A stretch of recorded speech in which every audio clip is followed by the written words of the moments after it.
3,20,00,000 register office లో కట్టడానికి ఒక సామాన్యుడి దగ్గర 3,20,00,000 ఎక్కడ నుండి వచ్చింది సార్ మొత్తం? మళ్ళీ మొన్న మార్చిలో కూడా ఇన్ని పనులు కట్టామండి. హైజాక్ చేసుకున్నారు సార్ సొసైటీని. సొసైటీ ఫౌండర్ ఎవరు? ట్రాక్టర్ కింద పడుకొని చచ్చిపోతాను బతకను అని చెప్పి నిన్న కూడా మాట్లాడుతూనే ఉన్నాను. మేము ఎక్కడ ఎలా బతకాలి, ఏం చేయాలని కాదండి. పోయిన మొన్న మార్చిలో కూడా ఇళ్ళ పొన్ను కట్టమని, స్థలాన్ని పొన్ను కట్టమని కట్టించుకున్నారు 10,000. మరి అంత ఇదైనప్పుడు కేసు వరకు కూడా మా కేసులు కట్టలేదండి.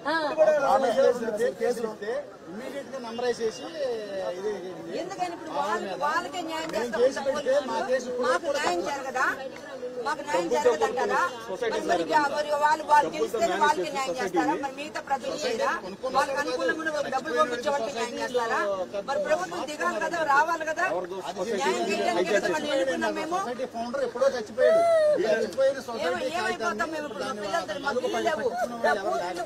నా కొడుకు ఇల్లు కొట్టేశారు. మేమేమైపోవాలి? ఎక్కడికి వెళ్ళాలి ఇప్పుడు? మాకు ఆధారం, నాకు భర్త లేడు. ఎక్కడికి వెళ్ళి బతకాలి చెప్పండి సార్ నాకు.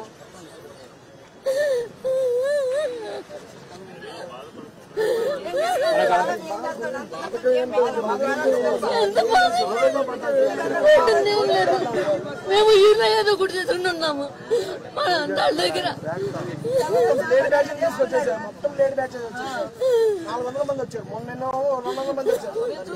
మొత్తం మళ్ళీ టవల్ వేసుకొని వస్తారు సార్. మొత్తం టవల్ వేసుకొని 400 మంది వచ్చారు. చర్చి లోపలికి వెళ్ళి సిగరెట్ తాగారు సార్. లాయర్ అనేది ఖర్చు పెట్టుకుని అడ్డు పెట్టుకున్నాను సార్. ఫోటో తీసుకుని ఖర్చు పెట్టుకున్నాను. చర్చిలోకి వెళ్ళి సిగరెట్ తాగి ఏమండి మీరే కాపాడాలండి. ఏమండి కాపాడండి.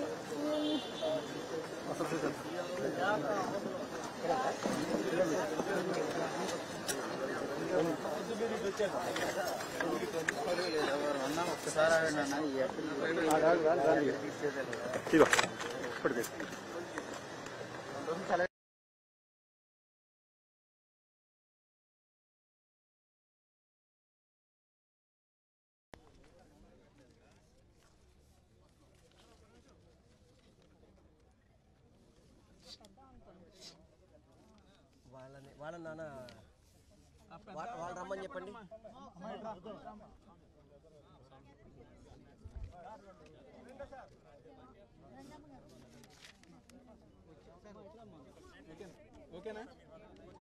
చిన్నపిల్లలతో ప్రెగ్నెన్సీతో ఇంట్లో లోపలుంటే బలవంతంగా వాళ్ళందరినీ కూడా ఏమాత్రం టైం ఇవ్వకుండా, ఏమాత్రం కొంచెం కూడా టైం ఇవ్వకుండా బలవంతంగా వాళ్ళని పోలీసులు, బ్లేడ్ బ్యాచి, అదేవిధంగా రౌడీల్ని చాలామందిని తీసుకొచ్చి ఇక్కడికి వాళ్ళ ద్వారా రౌడీజం చేసి అందరినీ కూడా భయభ్రాంతులు చేసే విధంగా నిష్పక్షపాతంగా, చాలా ద్రోహంగా, చాలా కర్కోటంగా ఈ బిల్డింగ్లు పడేయడం జరిగింది.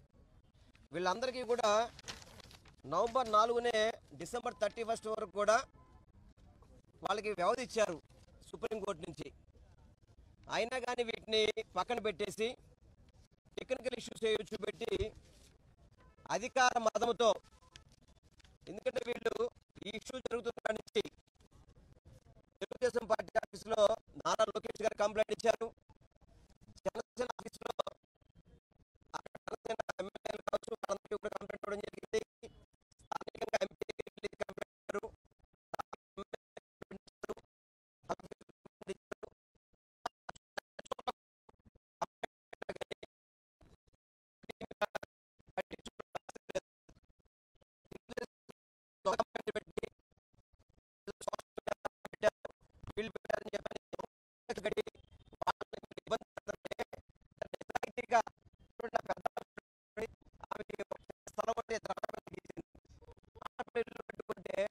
ఆయన దుర్భరంగా చేశారు.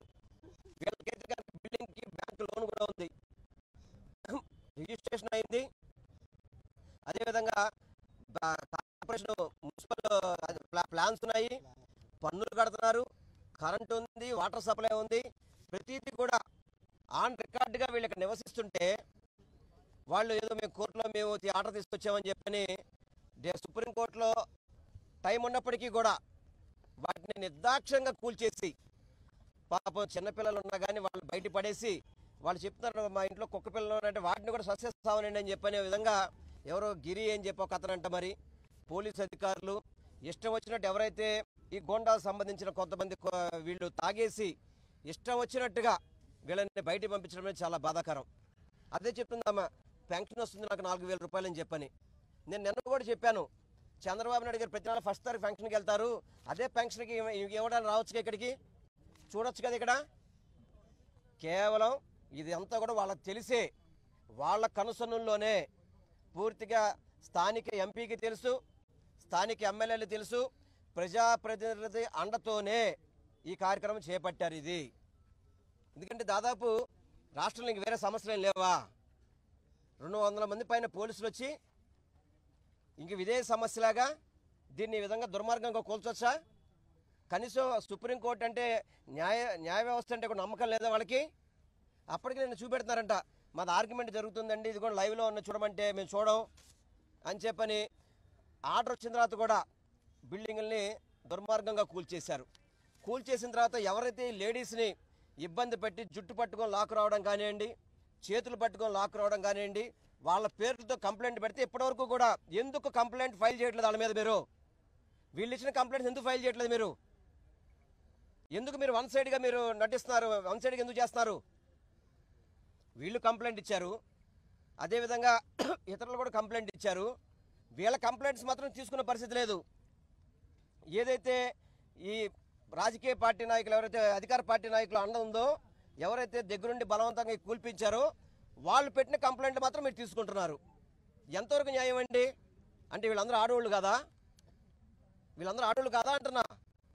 వాళ్ళని మగవాళ్ళు చేతులు పట్టి లాగే ఇచ్చా బయటికి బూతులు తిట్టచ్చా? ఇష్టం వచ్చినట్టు మాట్లాడచ్చా? అది కూడా పోలీసులను అడ్డం పెట్టుకొని పోలీసులు పక్కనే పెట్టుకొని ఈ విధంగా అరాచకాలు చేస్తుంటే అసలు ఎక్కడ జరుగుతుంది ఈ పరిపాలన? దుర్మార్గ పరిపాలన జరుగుతుంది ఆంధ్ర రాష్ట్రంలో. కూటమి ప్రభుత్వం అని చెప్పని ఈ రాష్ట్రంలో దుర్మార్గ పరిపాలన జరుగుతుంది. ఈ రాష్ట్రంలో దాదాపు 20 ఏళ్ళు 25 ఏళ్ళ నుంచి ఇక్కడ నివసిస్తుంటే కనీసం ఒక ఎంపీ వచ్చి చూశాడు ఇక్కడికి? స్థానిక ఎమ్మెల్యే వచ్చాడా? ఎవరైనా వచ్చి పరిశీలించారు? ఎవరైనా కానీ పరిశీలించకుండా వీళ్ళ మీద దొంగ కేసులు పెట్టడం, వీళ్ళ ఆస్తులు పోయని చెప్పి ఏడుస్తుంటే సంతోషపడతాం. ఏంటండి ఇది? సమంజసమే ఇది? ఒకవేళ కోర్టులో వాళ్ళకి న్యాయం జరిగింది అనుకుందాం, అపోజిషన్ వాళ్ళకి వీళ్ళనైనా కనీసం సముదాయించాలి కదా. మీరు వచ్చి సముదాయించాలి, న్యాయం చేయాలి కదా. మీరు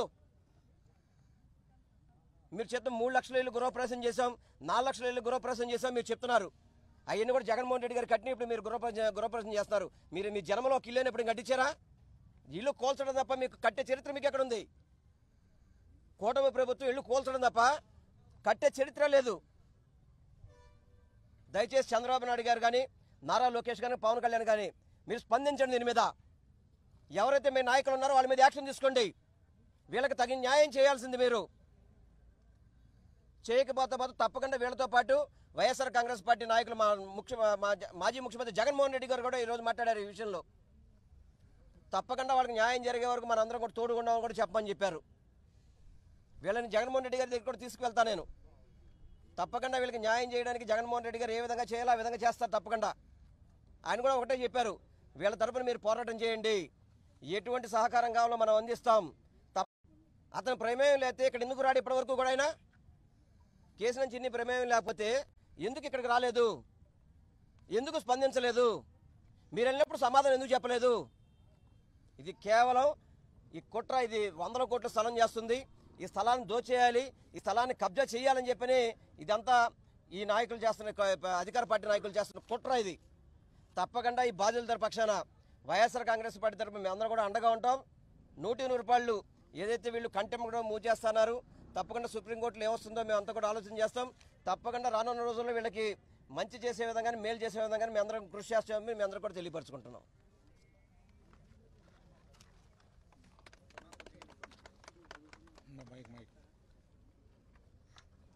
ఈరోజు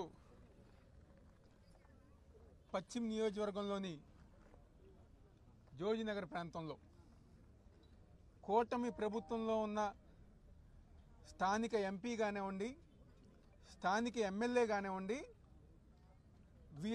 వీళ్ళిద్దరు ఒక సహకారంతో దాదాపుగా 200 మంది పోలీసుల్లా కాకుండా ఒక గూండాలుగా, రౌడీలుగా అర్ధరాత్రి పూట తెల్లారుజామున వచ్చి ఇంట్లో మహిళలను చూడకుండా, చిన్నపిల్లలు ఉన్నారని చెప్పి చూడకుండా, పాపం పెద్దవాళ్ళు వయసులో ఉన్న వాళ్ళని గారు చూడకుండా కొంతమంది గూండాలతో పోలీసులు కలిసి పాపం అందరిని గారు బయటికి తీసేసి వాళ్ళ ఇల్లు అన్ని గారు పగలగొట్టి ఈరోజు ఒక రౌడీ రాజకీయం విజయవాడ నగరంలో ఈ రాష్ట్రంలో జరుగుతుంది. దాదాపుగా 4 నెలల క్రితం అక్టోబర్లో గారా ఇదే విధంగా ఆ రోజు కూల్చివేయాలని చెప్పి చూస్తే ఆ రోజు మా పశ్చిమ నియోజకవర్గ సమన్వయకర్త మాజీ మంత్రి వెల్లంపల్లి శ్రీనివాసరావు గారు కానివ్వండి, మేము కానివ్వండి, మా వైఎస్ఆర్ కాంగ్రెస్ పార్టీ నాయకులు కానివ్వండి, ఆ రోజు ప్రజల పక్షాన నుంచుని ఆ రోజు లాయర్ల పరంగా, కోర్టు పరంగా ఆ రోజు అండగా ఉండటం గారు జరిగింది. మళ్ళీ ఈరోజు ఒక చిన్న టెక్నికల్ రీజన్స్తో గూండాయిజంగా, రౌడీయిజంగా ఈరోజు పోలీసులతో పాపం వీళ్ళందరం గారు ఇబ్బంది పెడతాం గారు జరిగింది. వాళ్ళు చెప్తున్నారు, నారా లోకేష్ దగ్గరికి వెళ్ళాము, జనసేన పార్టీ ఆఫీస్కి వెళ్ళాము, అక్కడ ఉన్న వాళ్ళని కలిసాము, మా బాధంతో గారు చెప్పుకున్నాము. కానీ ఈరోజు ఈ రాష్ట్ర ప్రజానికానికి తెలియజేయాల్సింది ఒకటే, ఏదైతే ఈరోజు ఈ సంఘటన జరిగిందో దీని వెనకమాల నారా లోకేష్ ఉన్నారని చెప్పని ప్రతి ఒక్కరి గారు గమనించాలి. ఎవరైతే ఈ స్థానిక ఎంపీ ఉన్నారో కేశినేని చిన్ని, తన సొంత మనుషులతో ఇక్కడ ఉన్న ప్రజానికాన్ని ఇబ్బంది పెట్టి బయటికి గెంటి వేసి ఈ స్థలాన్ని కబ్జా చేయాలని చెప్పిన ఆలోచన చేసిన వ్యక్తి కేశినేని చిన్ని అని చెప్పి అందరూ చెప్తున్నా. నిజంగా నీకు దమ్ముంటే, నీకు నిజంగా దమ్ము ధైర్యం ఉంటే వచ్చి వీళ్ళని పలకరించు, పరామర్శించు వాళ్ళని. ఇదిగోండి నారా లోకేష్తో ఫోటో.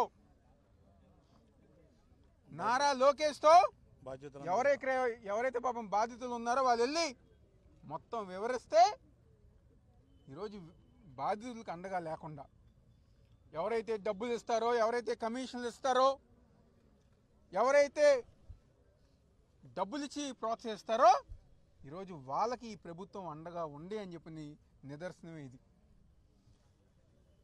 ఏ రోజు జగన్మోహన్ రెడ్డి గారి గవర్నమెంట్లో, వాళ్ళ ప్రభుత్వంలో ఇలాంటిది ఒక్క సంఘటన జరగల. కానీ ఈరోజు రెడ్ బుక్ రాజ్యాంగం,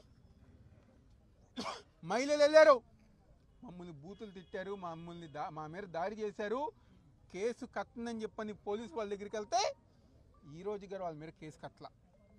నిజంగా ఏదైతే పోలీసులు వ్యవహరించిన తీరు ఈ 2 రోజులు ఉన్నాయో నిజంగా పోలీసు వ్యవస్థకే తలదించుకునే విధంగా ఈరోజు విజయవాడ పోలీసులు అందరు గారు ప్రవర్తించారని చెప్తూ ఈరోజు తప్పకుండా మీ అందరికి గారా సమన్వయకర్త వెల్లంపల్లి శ్రీనివాసరావు గారు కానివ్వండి, వైఎస్ఆర్ కాంగ్రెస్ పార్టీ ఎన్టీఆర్ జిల్లా కానివ్వండి, మేమందరం కానివ్వండి, జగన్మోహన్ రెడ్డి గారి ఒక నాయకత్వంలో మీకు అండగా ఉంటాం. ఇందాకే వెల్లంపల్లి శ్రీనివాసరావు గారు జగన్మోహన్ రెడ్డి గారికి మొత్తం మీ అందరు విషయం గారు చెప్పడం గారు జరిగింది. వచ్చే వారం గారా మిమ్మల్ని శ్రీనివాసరావు గారే జగన్మోహన్ రెడ్డి గారి దగ్గర తీసుకెళ్లే కార్యక్రమంగా ఏర్పాటు చేసి వైఎస్ఆర్ కాంగ్రెస్ పార్టీ మీకు అండగా ఉంటుందని చెప్పి కొన్ని బాధ్యతలకి తెలియజేస్తూ సెలవు తీసుకుంటున్నాం.